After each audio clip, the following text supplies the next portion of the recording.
The desert sun bled across the horizon, painting the sands in orange and purple. For Cale, the youngest son, this sunset was not a promise of rest. It was the start of a long, dark night. He stood with his brothers, their laughter gone, replaced by a heavy silence. Cale saw something new in their eyes, a strange fire, envy and resentment. He was the favored one, the curious spirit, never realizing his light cast shadows in their hearts.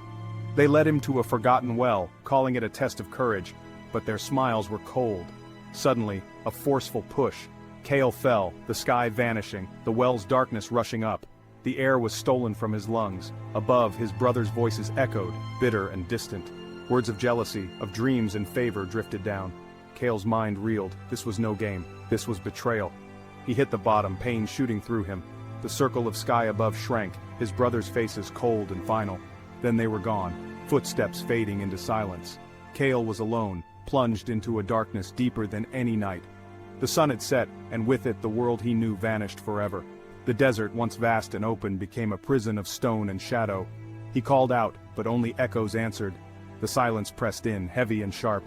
He realized in that moment that family could be both fortress and prison.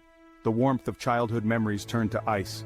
Cale's world had narrowed to a circle of stone and a sliver of fading light. Night fell, and with it, hope seemed to slip away. In the suffocating darkness, Cale's heart pounded, his ankle throbbing from the fall. Betrayal echoed in his mind, a venomous whisper. These were his brothers, once his protectors, now his jailers. He called their names, but only mocking echoes returned. The wind sighed over the well, indifferent to his pain. Memories of shared bread and laughter felt like cruel illusions. He pressed against the cold stone, realizing it was both his cage and tomb. The jealousy he'd seen in their eyes now made sense, a poison fed by his father's praise. Family, he thought, could be a fortress or a prison. The love he felt curdled into confusion and sorrow.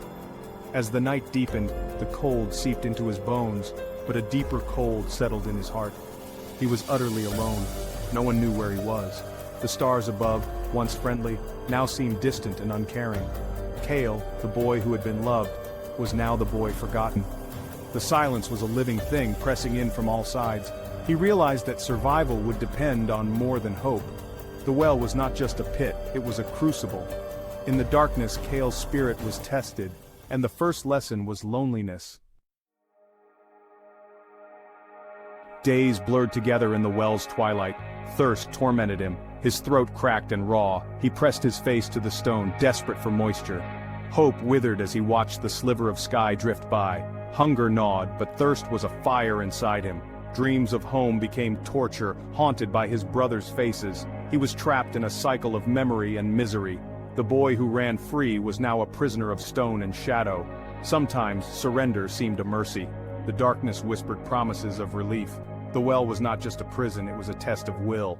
In the deepest hours, Cale nearly gave in. As his spirit faded, Cale's fingers found dampness behind a loose rock.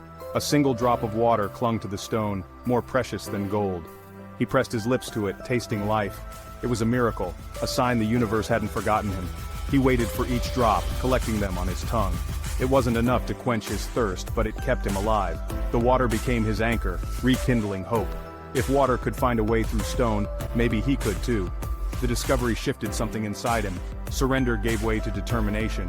He studied the walls, searching for cracks and ledges. The darkness became a veil to see through, not just an absence of light. The water gave him time, and with time, a plan began to form. The boy who fell was gone, a survivor was being born. Each drop was a promise, he would not give up. The well was no longer a tomb but a challenge. Cale's mind sharpened, fueled by hope and necessity. He began to see a way out. Desperation sparked ingenuity. Cale couldn't climb the smooth walls, but he noticed loose stones at the bottom. He tore his tunic into strips, fashioning a crude rope. Tying a rock to one end, he swung it at the wall, aiming to dislodge stones. It was slow, exhausting work. His arms ached, his body screamed for rest. Each fallen stone was a victory. He built a pile at the base, inching closer to the sky. The mound grew stone by stone, fueled by sheer will. He worked through cycles of light and dark, surviving on drops of water and determination. He was no longer waiting for rescue. He was creating his own. The climb was as much mental as physical. Each step was a defiance of despair. He was proving he would not be defined by the pit, but by his struggle to escape it. The well became a ladder, each stone a rung toward freedom. Kale's spirit, once nearly broken, was now unyielding. He was not just surviving, he was fighting back. The darkness no longer owned him. Every effort was a declaration. I will not be defeated. The boy in the well was becoming something more. He was climbing, not just out of the pit, but out of his past. And with each stone, hope grew stronger. At last his pile of rocks reached a ledge. With the last of his strength, Kale pulled himself out, collapsing on the sand. The sun, once a distant memory, now blazed above, a second birth. He was free, a ghost of the boy he'd been, but with new fire in his eyes. He wandered the desert, surviving on instinct and knowledge. On the third day, a caravan appeared, rescuing him. They gave him water, food, and listened to his story, though he left out the betrayal. The lead trader, Jabari, saw strength in Kale and took him under his wing. Kale traveled with the caravan, learning the art of trade and the ways of the world. He discovered that true wealth was knowledge and compassion. The boy who had been betrayed learned to trust again. The boy left to die learned how to live. His spirit, once nearly broken, grew stronger with each passing year. He was no longer Kale, the lost boy. He was becoming a man of presence and wisdom. The desert had forged him anew. Years flowed like a river, carrying Kale far from his bitter past. The caravan routes became his school, the world his teacher. When Jabari passed, Kale became leader, expanding routes and forging alliances with fairness. His name earned respect in courts and villages alike. He reached a kingdom suffering from famine and corruption. Kale brought grain, organized fair distribution, and invested in wells.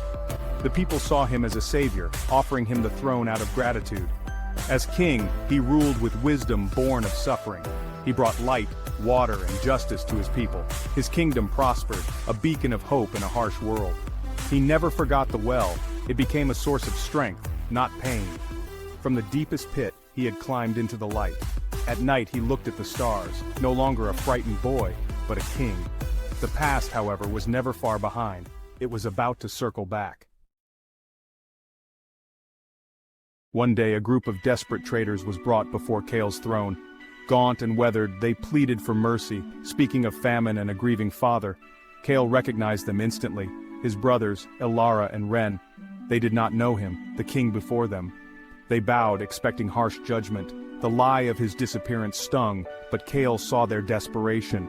The power to punish was his, but as he looked at their broken faces, he saw not enemies but men humbled by hardship. He realized revenge would only continue the cycle of pain. He had climbed out of the well once, he would not be dragged back in. The court waited breathless for his decision. Kale's heart raged with old wounds, but wisdom prevailed. He saw the cost of vengeance, and he chose a different path. Kale stood from his throne, the hall silent. He walked to his brothers, speaking their names for the first time in decades. Recognition and terror dawned in their eyes. They fell, begging for their lives. Kale did not raise a sword, instead he lifted them to their feet. "I am Kale, the brother you cast into the well," he said, voice steady and sad. He told them of his survival, not to gloat but to close the circle. "What you intended for evil, a greater power turned to good." He ordered their sacks filled with grain, inviting them to bring their tribe to his kingdom. His brothers wept, overwhelmed by forgiveness they never expected. Kale watched them leave, his heart finally at peace. He had learned the ultimate lesson, not in the well, but on the throne. True strength is not the power to punish, but to forgive. Revenge would have kept him trapped in darkness. Forgiveness was the final step into the light. It was the heaviest and most important weight of his crown. In letting go of pain, he found his own kingdom, a place of peace, and no one could ever take that away. What's something people don't know about stories? They never truly end. There's always a new adventure waiting for you. Just pick your next tale and I'll meet you there. Subscribe to the Story Circle and let me know which story I should tell next in the comments.